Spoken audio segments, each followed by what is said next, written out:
So the gin has gone in, and now some cream is going to go in. There, about that much, I think will be good. And I need to let that bubble and boil. And then I can put in the cooked pasta. So the cooked pasta, there. Okay. And swish it about a bit on the heat. Allow the pasta just to absorb the flavours, the juices. Now it's time to add in some lemon juice. There. And some greens. I have a little bit of wild garlic. I've also got some watercress. I've unharvested these greens from Lochavala Goat Farm on the last episode. Oh, don't fly away, don't fly away. I'll add the greens in before they have a chance to fly away. They're going to go in. And a little bit of the cooking water. Allow that to bubble up. That's it. Time to dish up. And there it is. That's, oops, splashing everywhere. Spaghetti with delicious fresh oysters, gin, cream. What else have I got in there? Wild garlic and watercress. Let's see what the Kelly brothers make of it. Mihal, Diarmid, would you like to come over to taste? No, this is you can jump up onto this crate that I have here. That's okay. Oh, that looks delicious. There you go. If it doesn't blow away. That's lovely. Very nice. Delicious. Fabulous, Richard. Thank you both so much. Well, thank you. Thanks for coming in. No, it's been great. Very nice now. We'll have that every day now when we come up. Later, Enda McAvoy introduces me to the delicate, exotic taste of woodruff. I wanted to create a dish to evoke the edge of a woodland. And I'm left steering the ship as we sail around Galway Harbour. That's where the old port was before the docks was developed. My journey has now taken me to Spiddal to meet chef and restaurateur Enda McAvoy, who likes to prepare food using the best of what the land can offer to capture and reflect the feeling and the magic of the west of Ireland. Enda! Yes? Where are you? Oh, here? Yeah, that's it. That's wicked. And under. Wow. And through. And there's the fall. This is an incredible place. Yeah, it's pretty special, all right. This is one of the places we like to come to gather some ingredients for our restaurant. For Loam, in Galway City. In Galway City, yeah. It's an ancient woodland, so it's untouched. So as a result, you get a great variety of plants grown in the undergrowth. So this time of the year, we spend a lot of time gathering things to store them for the winter. So we dry things, we pickle them, we ferment them. Just when things are at their peak of excellence and in abundance, and we use them then during the winter. I suppose this is one of the things that we gather right now. What's this? This here is it's woodruff. Oh. Yeah, little white flower on it. So when this is dried, you get this like it's incredible heady aroma of really good tobacco and good vanilla and almonds and decaying forest ground. Wow. In the best possible way. Okay, well these midges are bad. But it's the same, yeah, they're driving me grimy. It's interesting. A little bit bitter, Yeah. not overly bitter. I'm Bitter really isn't looking. bad though. No, bitter's not bad. No, I like Yeah. bitter. So what would you use this for? I wanted to create a dish to evoke the edge of a woodland. And so what we did was we paired it with asparagus. But the woodruff is really the centre of the dish, you know. Okay, gorgeous. So that would go well with the red mullet that I'm going to cook. We'll see. Yeah. And over there you'll see wood sorrel as well. Oh, yes. I love a bit of wood sorrel. I love that lemony flavour. Brilliant. So we'll go up to Knocksoon and cook and get away from the midgies. Super. Okay. This way. Yeah, straight ahead. Mind the jump. And I have got some red mullet and asparagus, and I'm going to cook those. And would your woodruff sauce go with those? No, I think it might be a bit rich for that. Oh, kind of puts a spatter in the works. Yeah, no. I could take your asparagus and just make a dish out of the asparagus instead, and we can have like a starter and a main course. Okay. Yeah, and If I can take some of your spinach, maybe. bingo. Okay. There we go. 2 separate plates. Yeah, exactly. Perfect. Yeah. With our menus planned, we collected the last of the ingredients from the gardens here at the award-winning Knocksuin Cultural Retreat. Knocksuin offers a taste of Gaelic culture, food and nature, and Enda has cooked up here many times, making dinners using only ingredients from the surrounding landscape. So I'm making red mullet with lemon oil and spinach, and Enda is making a starter of asparagus with Woodruff sauce. We have the birch wine, so we're going to mount it with like loads of butter.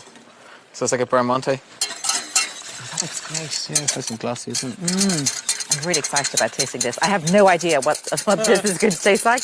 While you're whisking that, shall I get on with, I'm going to make a little bit of lemon oil for my fish.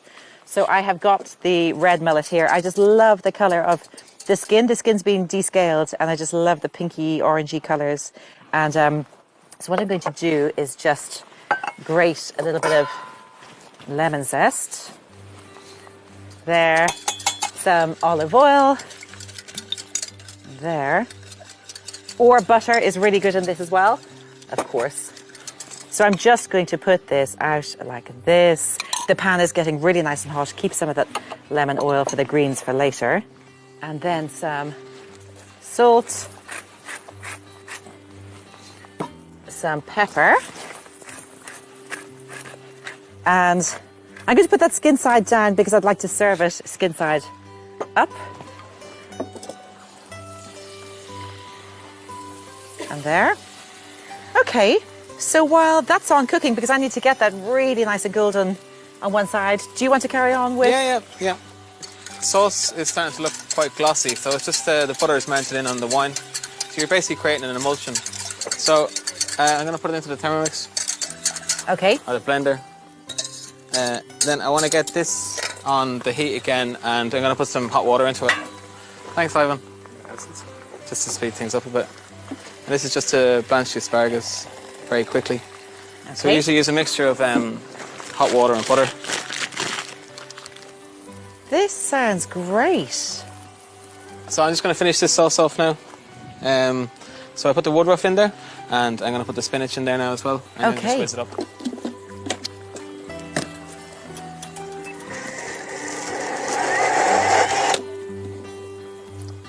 Wow, the colour of that sauce is amazing. Yeah, it's nice and green. Have you served this in the restaurant a little bit? This is on the tasting menu in the restaurant. We're quite vegetable focused, you know. Right. So there's always like the vegetable is the primary focus of the restaurant. I'd really like to hear more of a sizzle from the pan. There, it's a little bit crisp. Okay, I'm going to take the fish off because I don't want to overcook the fish. This one off. Put it down. Another one. I'd like to get this pan a little bit hotter. And did you mind if I scoot over to your side a little bit? Just say there. Okay. I'm going to put some of this in. And some of that lovely wood sorrel that Ivan picked as well. Squeeze of lemon juice is going to go in, and this is going to help to deglaze the pan. And I'll just give it a little scrape.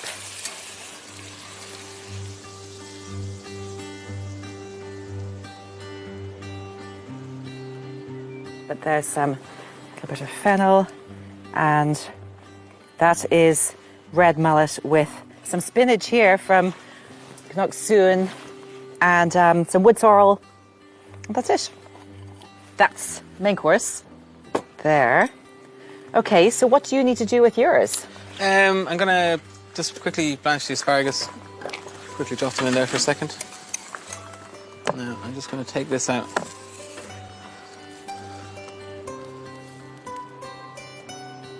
So I just dressed them with a little bit of oil as well, just so you'll get a nice char on them. And I'll season the asparagus and get it on the piping hot plancha. We really got eaten alive by those midges, didn't we? Oh my God. I can see you with your little bumps. So I just want to char this until there's a little bit of a colour. I like to char certain vegetables, especially green vegetables. It adds a bit of bitterness and complexity to the vegetables, texture as well. Yeah. So hopefully this will come back together again. It's a nice texture to this as well. Nice crunch. I throw in some of this wild asparagus. It's really pretty, isn't it? This is a vinegar made from the pine shoots from last year. They're going to dress. It's slightly sweet.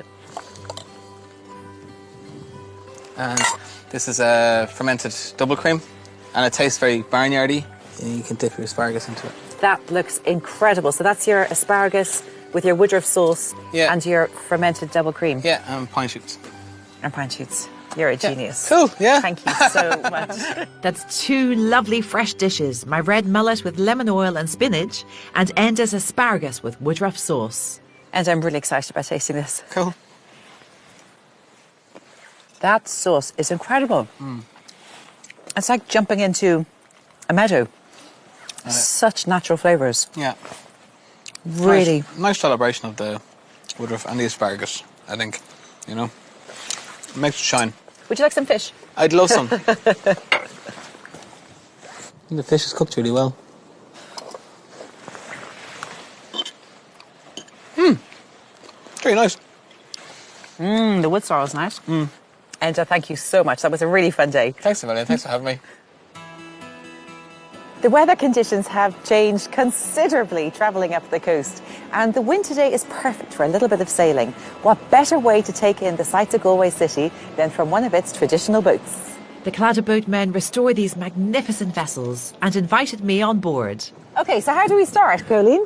You start with a bit of good luck. You dip your helm 3 times in the water, like that, and then you do sign of the cross there, and that's how you start off your day, windy and all as it is today. Yeah.